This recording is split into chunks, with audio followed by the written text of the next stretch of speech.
I want to talk to you this evening, if I can. It could be a message, but it's really just kind of from my heart. In fact, as I was coming in this afternoon, I spoke in Orlando yesterday, and as I was coming in this afternoon, I just felt very impressed to do what I'm going to do, and so it's just from my heart. It's not going to be great. It's kind of the first time I've done this. And I tell people all the time, you're never good the first time. Some of us aren't too hot the second or third time either. But I would like to talk to you about transformation, how lives are changed. And I would like to start by saying that when I was young in my leadership, I was very passionate to do something great for God. In fact, there was a saying that I used to say all the time: I want to make a difference with people who want to make a difference doing something that makes a difference. And it came from the bottom of my heart because I really did want to make a difference for God. And throughout the years, I've done my very best to do my best. But I don't want to talk to you so much about what I'm doing for God this evening. But I would like to talk to you about something so much more rich and so much better than what I'm doing for God, and that is what God is doing for me. It's wonderful for us to give our best and to give it our best shot, and we all want to do that. Of course we do. But it's also wonderful when you are obedient to just look and see the things that God does for you, that you understand, that you realize very quickly, that you're amazingly aware that honestly, only God could be doing these things. So if you'll allow me, let me just kind of take you on a little bit of a journey. I'll teach you tonight the 6 pictures of transformation. We'll just learn a little and grow some and hopefully be better when the message is over. And if the speaker is boring, come and get me and we'll both leave. How's that? Okay. I have 2 callings on my life. One is evangelism, and one is leadership. They're very dear to my heart. You know, a career is what you get paid for, but a calling is what you're made for. And I was made for these 2 things. I was made to share my faith. It's something I do daily, away from pulpits and churches, because 90% of my time is spent with people who don't know God. And I really have a heart to see people come to Christ. And so evangelism is a very dear, precious calling for me. And I really sensed that calling when I was a pastor in my first year church. And this would be clear back in 1969, 1970. And then my second calling, leadership, came to me on the 4th of July, 1976.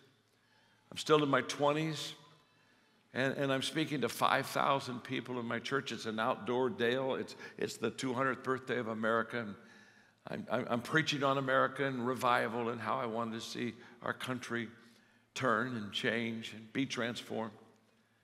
And in the middle of that message, God just spoke very clearly to me and said, John, the rest of your life, you're going to train and develop leaders. I wasn't thinking about leadership. I wasn't teaching. In fact, on the way home, I told Margaret, I said, baby, I think God's calling me to train leaders. And she said, what are you going to do about it? I said, probably nothing.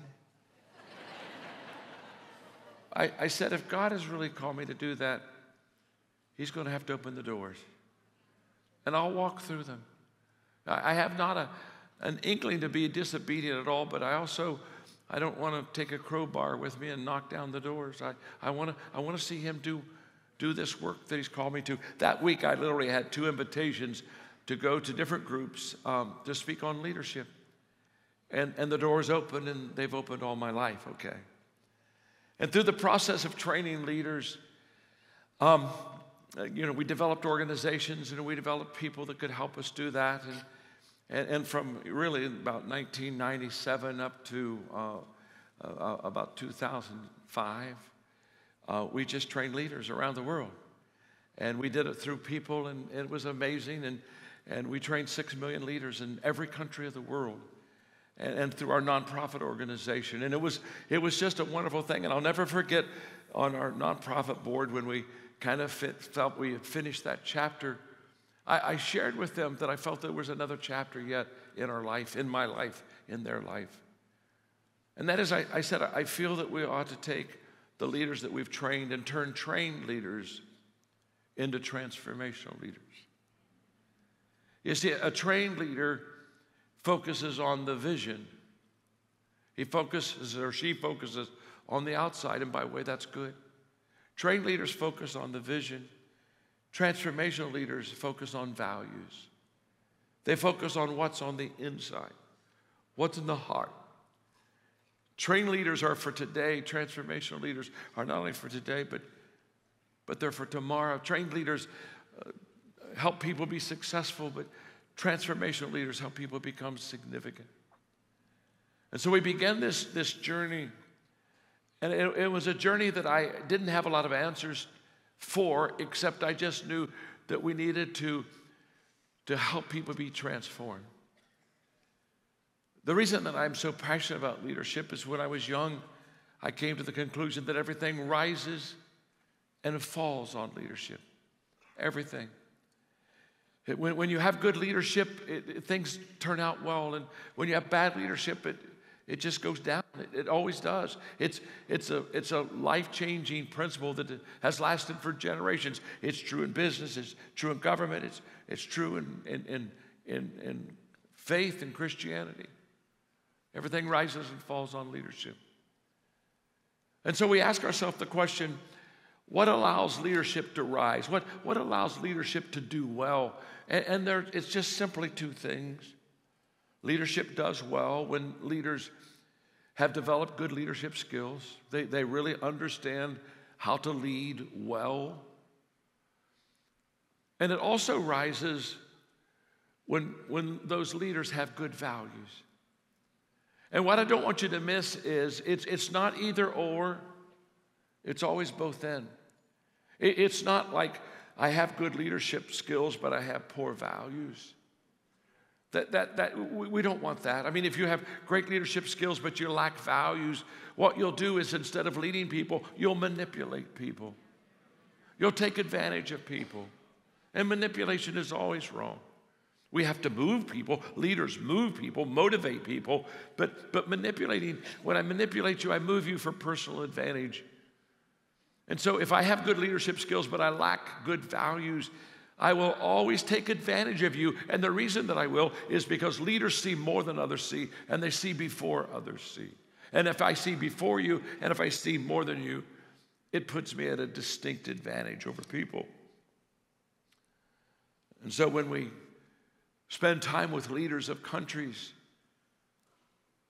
whenever I'm alone with them, I always ask them privately, not in front of anyone else, but I always ask them privately, are they leading for their advantage or are they leading for the people's advantage? Are they leading to benefit the people or are they going to benefit themselves? And so we begin this process of helping leaders be transformational. And by the way, I think it's probably important for me to say that if you have good leadership value, if you have good values, but you don't have leadership skills, I don't want to follow you either. I mean, you're a good person, and I want you to be my friend, but honestly, I don't want you to be my leader. You have no clue where you're going. We could get lost together. So for the last 10 years, I've given my life to transformational leadership. And we are seeing some amazing things that God is doing for us, things that we would not have ever fathomed could have happened when we began. But what's so beautiful about obedience is that obedience is only understood on the back end.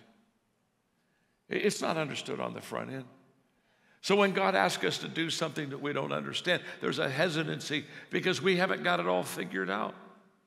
It's only on the back end that we understand the fruit of obedience. I mean, think of Naaman. Remember Naaman? And hey, go to see the other prophet. And he went and the prophet told him to go dunk in the dirty Jordan 7 times. And he didn't like it, so he was going home to his own swimming pool. And all of his buddies talked him out. Said, no, you're already here. Just go dunk. Go. Do it seven. He did. And when he came out the seventh time, his flesh was white and like a baby's, and he was healed. And what did Naaman do? He said, I thought when I came that this is what the prophet would do, but now I know. You see, he didn't understand until he was on the back end of obedience. I mean, the water turned to wine at Cana. I mean, can you imagine those servants when Jesus told them to fill those water pots with water and then take those water pots down the hall to the master who was waiting for some good wine? Can you imagine those servants as they're taking those water pots to the master? They're saying to themselves, we're about to get fired. It's about, this is our last day at work. And then, of course, you know, the master says, I can't understand this. Usually the wine's for the better, the front part. It's better now. And he didn't understand. The master of the house didn't understand. But the Bible says, but the servants knew. Of course they knew. They knew because they finished their obedience. And as we're thinking of transformation, I just want you to know that that you may be right now in a position or a place where God's asking you to be obedient to something that doesn't make sense to you, or you don't understand it, or it doesn't even seem right. I don't know. But I just want you to understand that it's okay. Take the step. Just trust and obey, for there is no other way. Just take the step and then begin to see. When we take the first step of obedience, that's what we do for God. But then the fruit of obedience is what God does for us. And when we see the back end, we get amazed, and that's where we're humbled, and we just fall to our knees, and we basically say, I'm not worthy. We have an Isaiah experience, because what happens is we see God do things that we could never, ever do ourselves or could ever imagine them happening in our life. And so that's my story. And through the last 10 years of doing transformation in countries, there are 6 pictures of how transformation works. And it not only works in countries, it works in your personal life. It works in your small group. It works where you work. And so let me give you the 6 pictures of transformation. And they're simple. They're not difficult at all. In fact, look at your neighbor and say, even you can do this. Would you tell them that? Even you could do this. Yeah. In fact, look at your neighbor and say, why do you think I brought you here tonight? Okay.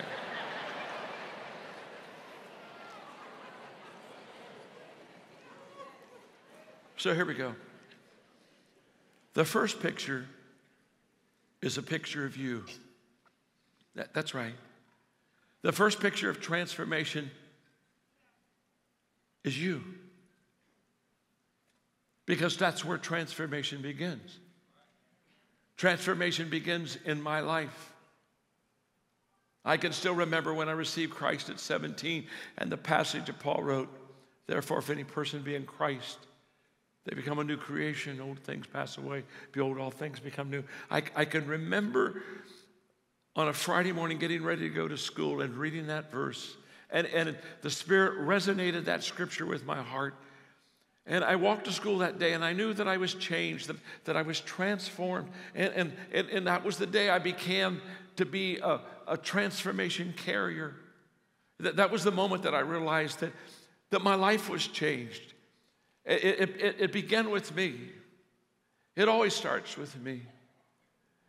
Sadly, we somehow, when we want to see God do a great work or when we want to see a movement of God, there's a tendency for us to wait on someone else or hope for somebody to come into our life, or maybe I'll read a great book or we'll hear a great message, and we kind of wait for something to be catalytic in transformation. And I just want you to know, you don't look anywhere else. Just look at yourself. Transformation, it begins in me. You see, mass movements, they don't begin with the masses. When you see great works of God, It starts small.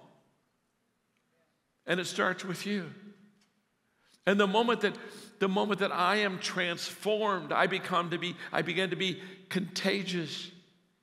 There begins to be something that is attractive about me because I have a message now, not that I've heard, I have a message that I have witnessed, a message that I have experienced, a message that I am now living.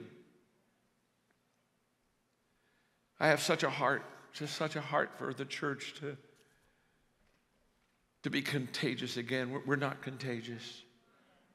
It breaks me. I'm very leadership sad. I can remember one year when I was very young in the ministry, I read the book of Acts every day, just read it every day for a year. And I kept just saying, God, show me, just show me. Just show me things that I need to know that I could live like they do in the book of Acts. And after so many times going through the book, it just came so clearly to me that the people in the book of Acts, they lived beyond themselves. That people would look at the people that were Christ followers and they were amazed at what they said or what they did, and they lived beyond themselves. It was kind of like, I know that's who you are, but this doesn't make any sense. How could this be? So transformation, it begins in me. Starts here. You cannot give what you do not have. We teach what we know, but we reproduce who we are. So transformation, it starts very slow, very small, very simple. It begins in me. The second picture of transformation, though, is a picture of partnership. It's a picture where I realize that to do great things, I need to join others. It's a picture of us coming, it's Mother Teresa who says, you can do things I cannot do, I can do things you cannot do, but together we can do great things. If I told you that when I was done preaching that for the weekend I was going to go climb Mount Everest, just thought I'd run over and put on my shoes and shorts and jog up there, plant that flag, touchdown. You'd look at me and you'd say, oh, look, he's delusional. Of course I'm delusional. You don't climb Mount Everest by yourself, and you don't do it quickly. If you're going to, I wrote a book called The Laws of Teamwork many years ago, and one of the laws is the law of Mount Everest that says basically, as the challenge escalates, the need for teamwork elevates. If you're going to do something big, you always have to partner with someone else. There's something beautiful about partnership, and I need you and you need me, and we're better together than we are separately. I just love that. When we go into countries, right now we're only in 5 countries. We have 22 presidents of countries that have officially invited us in. That's another story. But when we go into countries, we only come in by the invitation of the president because we know everything rises and falls on leadership. And then we go to what we call the 8 streams of influence. In every culture, there are 8 streams of people that influence everyone else. There's government and media and arts and education, business and healthcare and of course religion and entertainment, sports. These are the 8 streams. And we go to the top people in those streams. We go right to the top. And we ask them to get engaged in transformation of values. I'll come and talk to you about that in a moment. But we ask them to get involved because what we realized was that unless the leaders get involved, it will never be successful. You see, influence filters down in a culture. It doesn't filter up. There are so many wonderful ministries that go to the bottom 10%. So many. I mean, it's that Matthew's beautiful thing of caring and for the sick and the poor. It's beautiful, beautiful. But you have to understand that change, influence doesn't go from the bottom up. It hasn't in the history of mankind, so it's not going to start now. It filters down. One of the companies that we have is really teaches leadership in companies and corporations. And when we go in and do leadership training, there's one thing we know. The success of whatever training program we're going to use is dependent upon the leaders getting involved. If the leaders get involved, the training will go well. If the leaders, they say, well, that's not for us, that's for you, and so they separate themselves from the training, we realize that it won't go well. You see, because people do what people see. That's just a fact. The leadership is so visual. And so we partner with other people. We partner with the business community. We partner with the media. We partner with the arts. We partner with sports. We partner with the top 10%. We connect with them. We say we need you because we know if we can influence them, we influence that whole stream of people that follow them. So that's picture 2. Picture 1 is a picture of me. Picture 2 is really a picture of you. I'm partnering with you. So in fact, look at your neighbor and say to them, this evening, the transformation begins with me. Go ahead and tell them that right now. It begins with me. And then look at them and say, and it continues with you. Go ahead. And in other words, admit it. You need them. You need them, okay? It's a little hard, but I need you. The third picture of transformation is a ladder. And the ladder represents the fact that we're going to help people climb higher than they've ever gone before. For whenever you see a ladder, you know that the purpose of that ladder is somebody needs to go higher than they can on their own. The ladder is the tool, it's the instrument. It allows me to go higher. And so the third picture of transformation is a picture of us helping people improve their lives. And I think that's what's so significant about this transformation in helping people improve their lives is that when we take the ladder, we just don't take the ladder and throw it down and say, okay, get your act together, come on up, come on, we're here, you can do this, you got it in you, come on. No. We go down and take the ladder to them. And we not only take the ladder to them, but we hold the ladder for them. We are ladder holders. We hold that ladder for them because we want to make it as secure and possible for them to climb up. And we want them to know that they are worthy of someone holding the ladder for them. And we want them to know that they are people of value. And we want them to know that we value them in such a way that we're going to hold that ladder steady for them until they get to the top. So when I think of missions, here's what I think. If I see you as hurting, I'll help you. If I see you as broken, I'll fix you.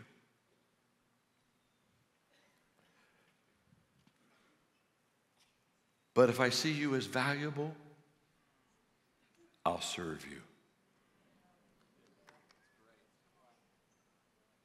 Don't miss it. You see, in the first two, I'm the big guy.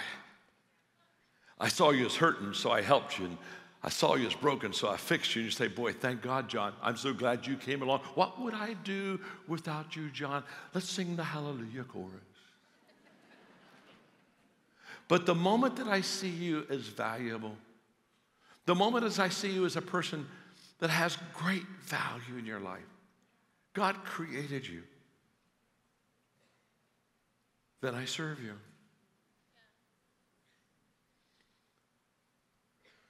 And the attitude of a servant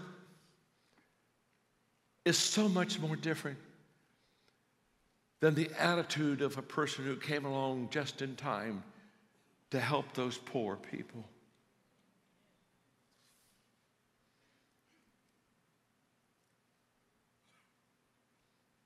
Great leadership always serves. Great leadership always puts others first.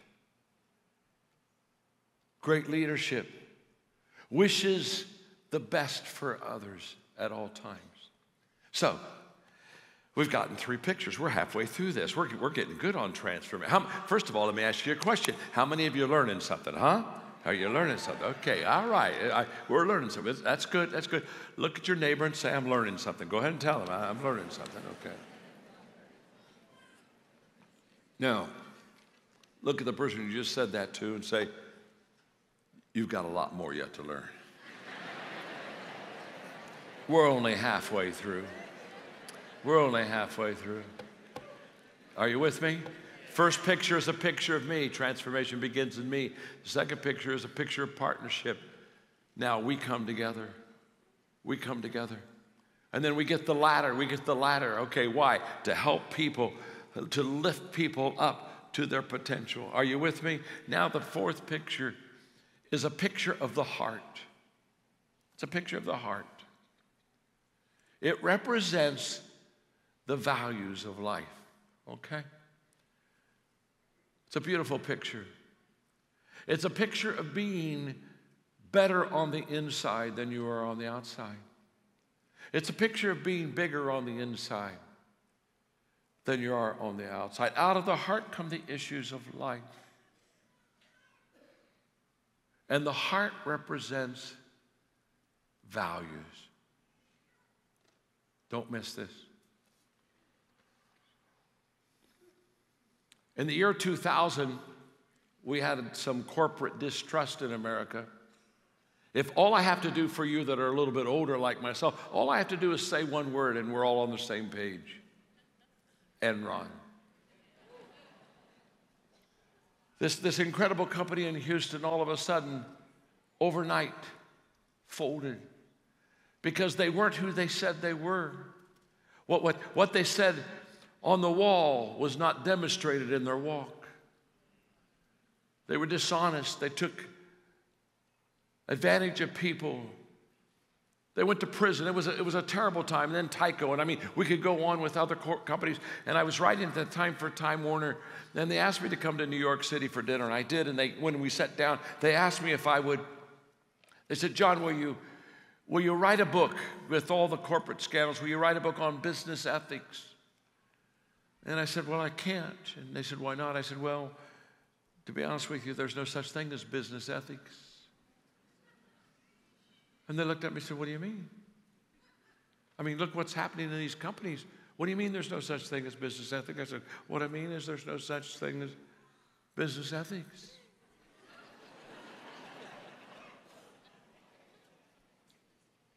I said, there's just ethics.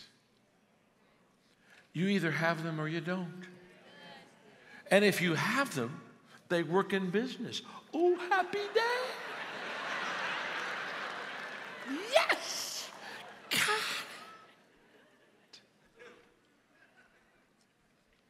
Well, they said, could you write a book on ethics? I said, I doubt it.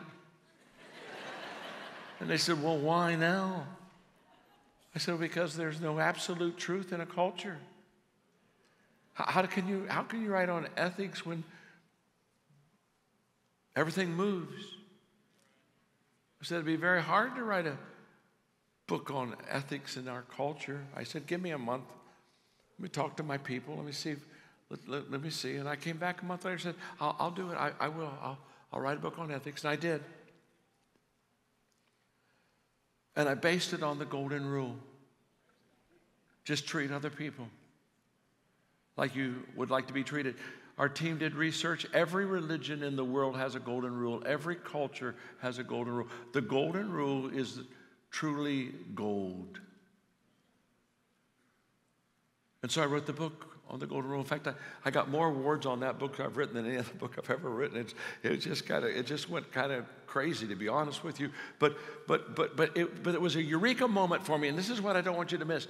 I'm living a life of trying to develop and train leaders, and all of a sudden I realized that our problem wasn't leadership skills. At Enron, they had leaders that had great leadership skills. What we had is we had a values problem.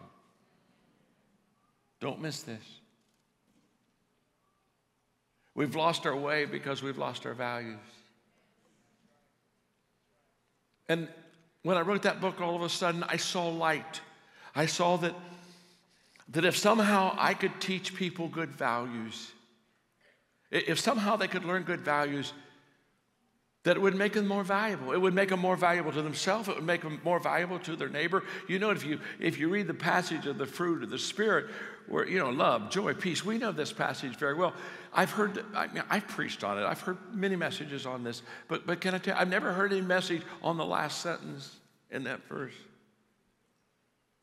Basically, it says all these values that I've just given you, all the fruit of the Spirit is above the law. We don't have a law problem in America. We have a values problem. In fact, when you live good values, you don't ever have a law problem.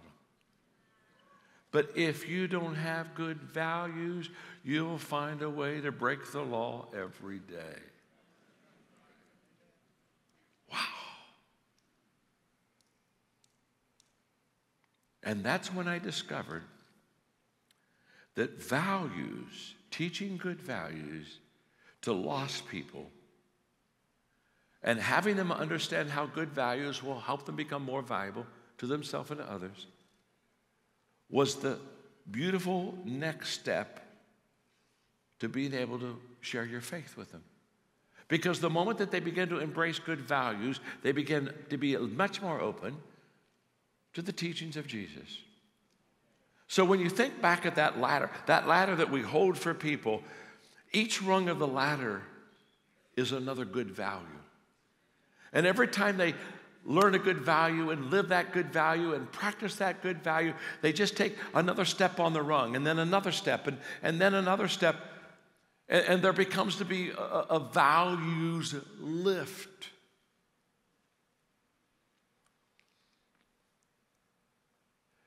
In our coaching company, we have 48,000 coaches in 172 countries around the world. First thing we teach our coaches is we are people of value, who value people and add value to them. It's who we are.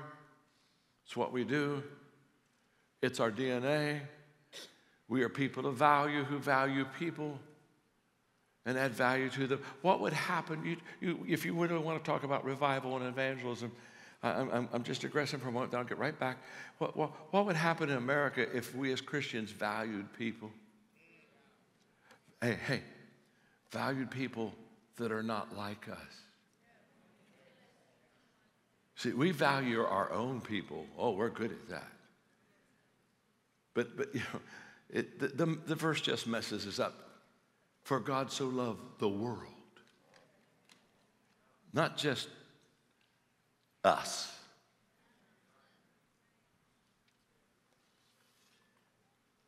If you follow the steps of Jesus in the Gospels, you come away after watching him live and love, you come away with the fact that Jesus valued people. He just valued people. And if you want to be Jesus-like, you just value people. The world that I live in is a world that is lost, a world that is all messed up. And what's been amazing is that the closer I have gotten to them, the more I value them. You see, when I'm far away from them, I can devalue them. But when I see them and I hear them and I watch them and I listen to them, I begin to love them more. The closer I am to lost people, the more I love God and the more I love lost people. And the farther you are from lost people, the less you love them and the less you love God. Now, my name's John. I'm your friend. I'll move on. Let me go to the fourth picture. The fifth picture, is a picture of a table, just like this, a little table. Transformation happens one table at a time. It just does. Life change happens in small groups where people can listen and share and ask questions. A few years ago, I was asked to do the opening session at the United Nations. I was going to speak to every ambassador of the world. And they wanted me to talk to them about leadership for 2 hours. And I thought to myself, what a difficult challenge. Because these ambassadors come from different kinds of governments. I mean, some come from kingdoms. Some come from socialism. Some come from dictatorship. Some come from democracy. I mean, their whole idea of leadership, it's so different. And how hard is this going to be for me to find common ground to talk to them for 2 hours on leadership? But God helped me. And that day, I talked about 3 questions that followers ask of their leaders, regardless of culture, regardless of country. And the 3 questions are just simply, do you care for me? Can you help me? Can I trust you? And that day I talked about the 3 questions. And those 3 questions that followers ask of leaders, all 3 of those questions are answered around a table. The reason that transformation happens in small groups around tables is because it's around a table that you learn to trust the people that are there. It's around the table where you share experiences and help each other climb out of the mess. It's around the table where you learn that they really do care for me. It's the table that gives those dynamics that really makes transformation happen. There's one more picture. But before I just give you the one more picture, I just want to say, you're an amazing audience. You're sitting there taking notes, so attentive, leaning in, so ready to receive. I'm just honored that you'd let me come and be with you tonight. Thank you. Thank you. I forget you clap. I'm clapping for you. Forget the other way. Okay, now, picture number 6. Is a picture of a bridge. It's a beautiful picture. It helps people get from where they are to go somewhere where they haven't been. Isn't it interesting? The ladder lifts people. When you see bridges built, they're built over kind of like uncrossable terrain. They're built over a deep gorge or a river. Or, the bridges just help people get from where they are to where they want to be. And what we have discovered is that's what transformation does. It allows people to cross over. Excuse me. And let me have, if I can have, 7 more minutes. Let me get now down to why I shared with you that my 2 callings are evangelism and leadership. They were callings given to me at separate times.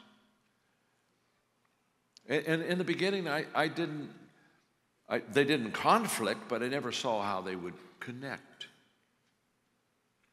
But now fasten your seatbelt. Let's talk about the bridge.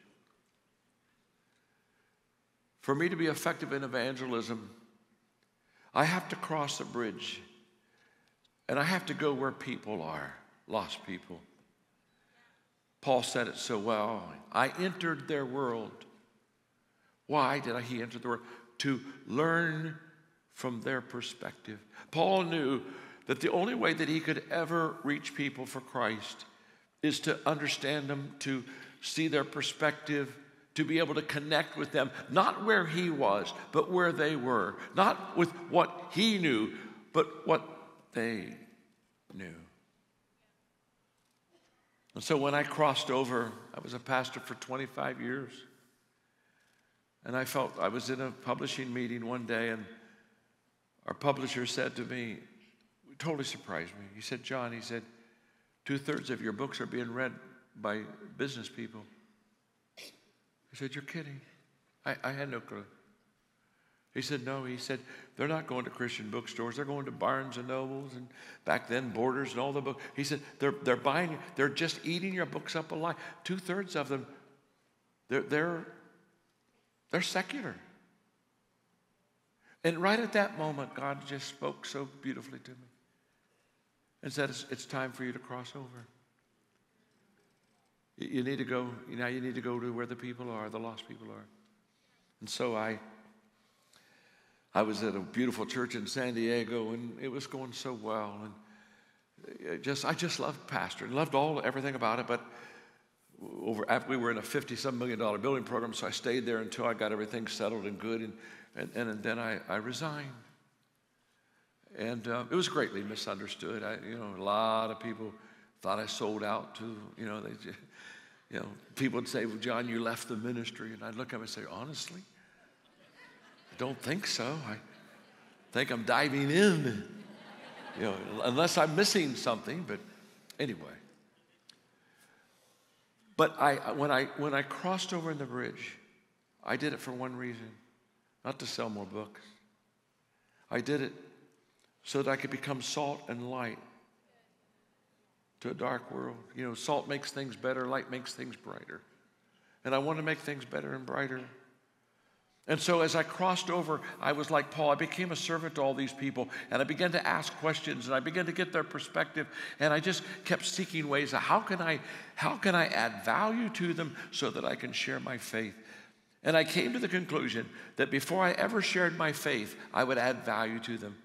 I would help them in their business. I could still remember my first business gig when I crossed over was to a very large lumber company. In fact, the largest, I think, in the world. And I was on Kiowa Island. I had about 40 of their executives in a room, and I did leadership all day. And when I finished doing leadership that day, teaching, one of the senior VPs looked at me and said, John, he said, we're taking notes like crazy. We love your stuff, but we haven't heard anything like this before.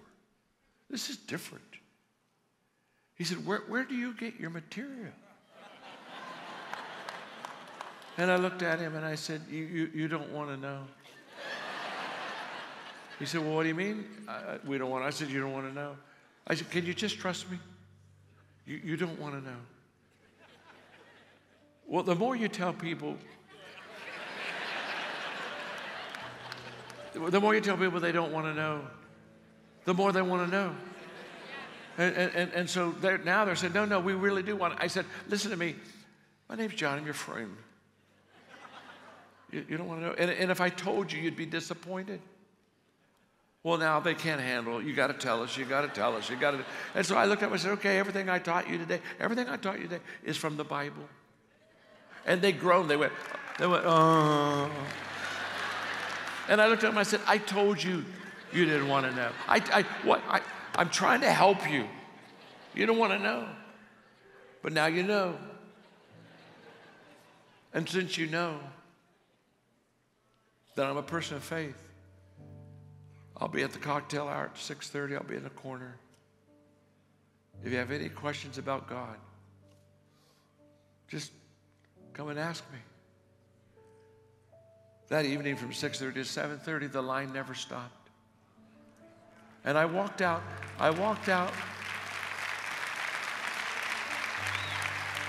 And I walked out of that hotel that night, and I said to myself, we don't have a problem with people who don't want to know God.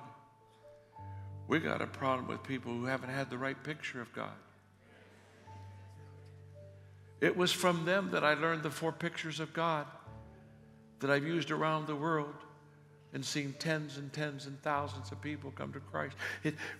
So we go add value to people, add value to people, add value to people, add value to people. And we're looking for the day that we can have the respect to share our faith. We earn it. And so when we develop all these table facilitators, my coaching company, they go into these countries and they'll train 25,000 facilitators in 4 days. And it's just life-changing. And immediately 100,000, 120,000 get started. And what we do is we go for 10% of the country. That's the tipping point. That's another story. But don't miss this. So I train these leaders. And after I train these leaders, I just share with them, look, the training is done. I hope I've helped you.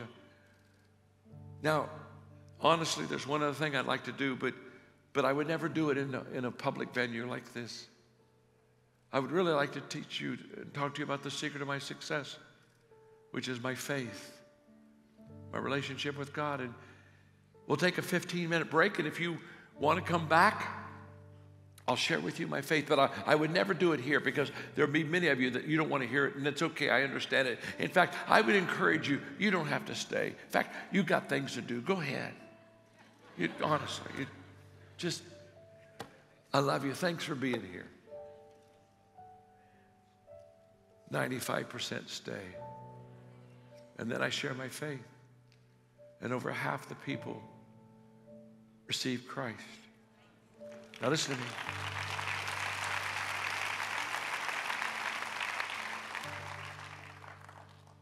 I love leadership. I really, really, really, really love evangelism. We've developed values curriculum for kids in schools. And in Guatemala and Paraguay and Costa Rica now, it's in the Constitution. Our values training is in the classroom in every public school. And kids every day go to classes, and with math and with the language, they have values training. And we've done it in these countries, and we've practiced it, and we've worked this curriculum. And to make a long story short, I was asked to go right after COVID to South Carolina to speak to all of the superintendents and principals of the public schools of South Carolina. And I did. And I did speak to them about leadership and how to get through the COVID issues and stuff. And they were so responsive to me. And when it was done, I felt God speak to me. And I just said, could I have 2 minutes of personal privilege? Just 2 minutes? They said yes. And I told them what we were doing in schools, public schools in other countries. And I just shared with them that I dreamed of a day that we could teach values in our public schools. And they were nice. They listened to me. And then I went back and I was signing books. And a lady came up to me and she said, I'm the head of all the superintendents in South Carolina. Can I talk to you? I said, sure. And so when it was over, she talked to me, and she had 3 or 4 of her team. But she said, we want to do this in South Carolina. She said, we want to do it here, and we want to do it we have over 200,000 junior hires. We want to start in the junior high. And so we worked with them, and we developed, we showed them the curriculum. They loved it. And so last year we did pilot projects in South Carolina, and then they invited me to New Mexico this year. And I said, there's only 5 people that live in New Mexico. And they all must be here. They all must be here. And I was at a retreat, and with 100 leaders in the public school system. Every state has 2 leaders. Basically, the curriculum in schools is not basically run by the government. It's run by the state. And so they gave me a day, and we did a values table with them, just like we do in the classroom. And they asked me questions. I taught about values. In fact, one of the questions they ask is John, you talk about valuing us. You don't even know us. How could you be that trite to say you value me? Oh, I said, that's very simple. I'm a person of faith. God values you. And if God values you, so do I. It's just simple. He created you with a purpose. He gave you gifts. If he thinks that so much of you, I think that much of you. I don't need to know you because I know him. He's reliable. Just to make the long story short, got great reception. Great reception. We will now, this year, begin to go into the public schools. We have one state already officially open up. We have 4 more that will open up, we believe, in the next 2 months. We believe that next year, in the school year, we'll start at least with 5 states with every public school getting the values curriculum.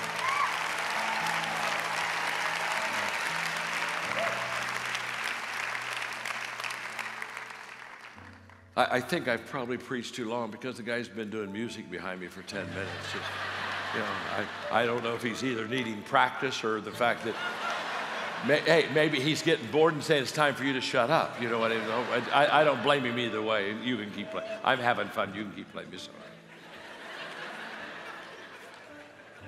What I want you to see, we're going to do 2 things. What I want you to see is, at this stage in my life, it's not what I'm doing for God. It's what God's doing for me.